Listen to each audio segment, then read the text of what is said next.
Hello friends, welcome back to my channel study with Ashish. तो आज हम यहाँ पर बहुत दिन बाद आपसे मुलाकात कर रहे हैं। तो आई होप आप लोग सब बहुत अच्छे होंगे।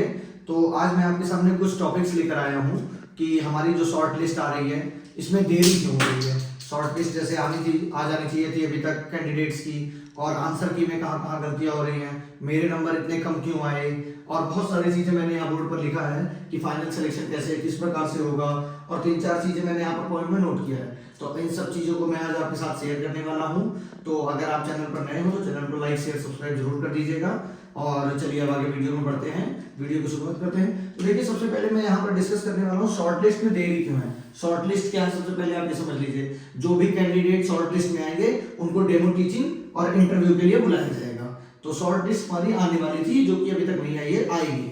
अब उसका कारण क्या है देरी होने का, आंसर की में क्या क्या समस्याएं आ रही हैं, इन सब चीजों के लिए हम चर्चा करते हैं यहाँ पर। तो देखिए, सबसे पहले क्या है, आंसर की में गलतियां बहुत सारी पाई जा रही हैं। इतने सारे कमेंट्स, इतने सारे मैसेजेस, इतने सारे मतलब जानने वाले ना जानने वाले सभी लोगों के माध्यम से इतना ज्यादा इसके लिए मैसेज आ रहा है जिसकी कोई लिमिटेशन नहीं। और आप सबको पता है कि जो 25 और 26 में पेपर हुए हैं उनके लिए आपको बताने की जरूरत नहीं। मेरा भी एग्जाम 25 की मॉर्निंग में हुआ है। तो 25 की मॉर्निंग और 26 की मॉर्निंग में लगभग 20-25 क्वेश्चन का हेर फेर है। तो मैंने जैसे अपना मार्क्स आपके साथ शेयर किया था, तो वो हो सकता है इसके कारण हो रहा हो। अब जब रिवाइज्ड आंसर की आएगी नहीं आएगी, क्या होगा, डायरेक्ट शॉर्ट लिस्ट आ जाएगी, इसको सिर्फ बोर्ड ही बता सकता है केवीएस का।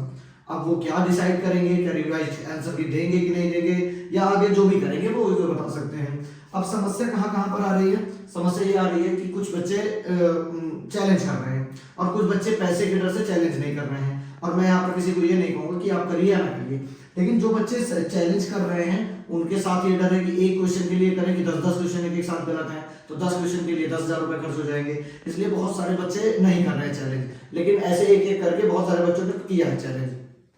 तो ये जब तक रिवाइज्ड आंसर की नहीं आ जाती है, और अगर बोर्ड ने रिवाइज्ड आंसर नहीं जारी की तो जान लीजिए बहुत सारे बच्चों के साथ ये अन्याय जैसा फील होगा।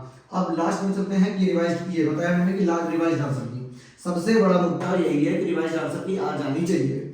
और नॉर्मलाइजेशन की बात कर लेते हैं। रिवाइज्ड आंसर की आएगी, उसके बाद का प्रोसेस है कि नॉर्मलाइजेशन होगा कि नहीं होगा। तो ये प्रोसेस जो है ये सबसे बड़ा प्रोसेस है हमारा।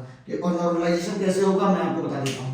जैसे 21 तारीख की शिफ्ट में रिमझिम से बहुत सारे क्वेश्चन आ गए थे, तो बच्चों को ये आइडिया नहीं था कि इस बुक से आएंगे, तो उस शिफ्ट का जो ऑन एवरेज मार्क होगा वो कम हो जाएगा। जैसे मान लीजिए 90 पर रुक गया, और अगर नेक्स्ट डे पेपर में सबको पता चल गया है मोस्ट ऑफ बच्चों को, अब वो ऐसा होगा कि वहां का आ गया 110, तो ये मान लिया जाएगा कि इस शिफ्ट में नॉर्मलाइजेशन किया जाए और इसमें नहीं होगा। तो ये मत समझिएगा कि आपका पेपर हार्ड आया था या किस प्रकार से आया था, तो ऐसे नॉर्मलाइजेशन डिसाइड नहीं होता। तो चलिए, ये हो गई नॉर्मलाइजेशन की बात। अगर ये होता है तो काफी बच्चों का फायदा होगा, और कुछ का फायदा नहीं, नुकसान तो नहीं होना चाहिए किसी का भी, लेकिन थोड़ा बहुत फायदा होगा। अब चलिए देखते हैं हम फाइनल सिलेक्शन की ओर।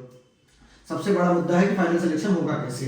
तो इसका अब तो जो यहाँ होना था, यहाँ पर जो होना था इस पार्ट में, वो तो हमने कर लिया है। अब हमें आना है यहाँ पर अपने डेमो टीचिंग की तरफ। तो यहाँ पर 2 पार्ट है, 15% का एक है demo teaching, next one is 15% का इंटरव्यू। यहाँ पर इससे ज्यादा महत्वपूर्ण, मैं तो यही कहूंगा कि इंटरव्यू से भी ज्यादा महत्वपूर्ण होगी डेमो टीचिंग, क्योंकि एट एंड बोर्ड आपको ये देखना पसंद करेगा आपसे कि किस प्रकार से आप बच्चों को समझा ले जाएंगे, किस प्रकार से पढ़ा लेंगे। तो आपके आसपास जो भी बच्चे हों आप उनको पढ़ाने की कोशिश करिए, या यूट्यूब पर मैंने भी वीडियो अपनी डाली है डेमो टीचिंग की, वहां से देखिए। मेरे कई फ्रेंड्स मुझे फोन करके या कैसे भी संपर्क करके पूछे डेमो टीचिंग के लिए, तो मैंने उनको बताया। हालांकि जो मेरा स्कूल चलता है मैंने एडवाइस किया आप वहां जाकर पढ़ा सकते हैं। तो आपको सबसे बड़ा फोकस करना है अपना डेमो टीचिंग पे और इंटरव्यू पे।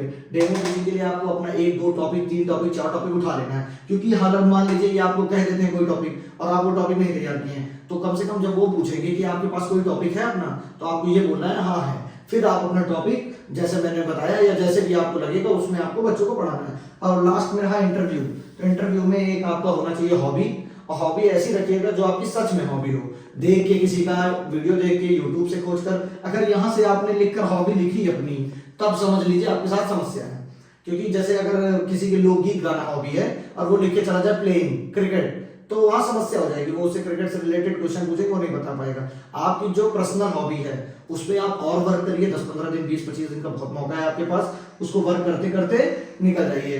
तो इंटरव्यू में तो आराम से हो जाएगा, बस मुद्दा यहाँ फंसेगा डेमो टीचिंग में, तो इसको कर लीजिए। अगर यहाँ इतने पार्ट में आपका नंबर कम भी है तो आप अच्छा पार कर सकते हैं। और अगर इसमें आपका नंबर बहुत ज्यादा आ गया और इसमें बहुत बहुत ज्यादा इसमें आ गया और इसमें बहुत कम है, तब हो सकता है आप रुक जाए। लेकिन अगर इसमें कम है थोड़ा और इसमें ज्यादा है तो हो सकता है अगला बच्चा आपसे आगे निकल जाए, क्योंकि 70% वेटेज इस पार्ट का है, फर्स्ट पार्ट का, और सेकंड पार्ट का, इस पार्ट का पूरा वेटेज 30% है। इतना बता दिया। अब देखिए जो बच्चे आगे क्या करना है, यहाँ पर क्वेश्चन मार्क लिखा हुआ है, जो बच्चे 100 नंबर से नीचे हैं उनको एकदम से होप छोड़ देनी चाहिए अपनी। पीएच या इन कैटेगरी की नहीं बात कर रहा हूँ, जनरल और ओबीसी की बात कर रहा हूँ मैं यहाँ पर, उनको तो छोड़ देना चाहिए। और 90 के नीचे अगर और भी कोई है, पीएच वगैरह या एससी एसटी हैं, उनको भी अपनी होप यहाँ पर छोड़ देनी चाहिए एकदम से। अगर आप 100-90 के नीचे नंबर में हैं, जनरल वाले तो 100 के नीचे बिल्कुल भूल जाएं, और अगर 90 के नीचे एससी एसटी या पीएच वगैरह कैटेगरी में है तो वो भी भूल जाएं। अब आगे वो जो नई वैकेंसी आने वाली है, जैसे DSSB की आने वाली है, लेकिन अभी ये पोस्टपोन कर दी गई है। सुपर टेट की भी आने वाली थी, एस्टेट की, ये भी पोस्टपोन कर दी गई है। तो आपको ये देखना है कि आपको अपनी, अब ऐसा तो है नहीं कि आप टीचिंग के लिए पढ़ना छोड़ देंगे, तो आप कुल मिलाकर अपनी पढ़ाई पर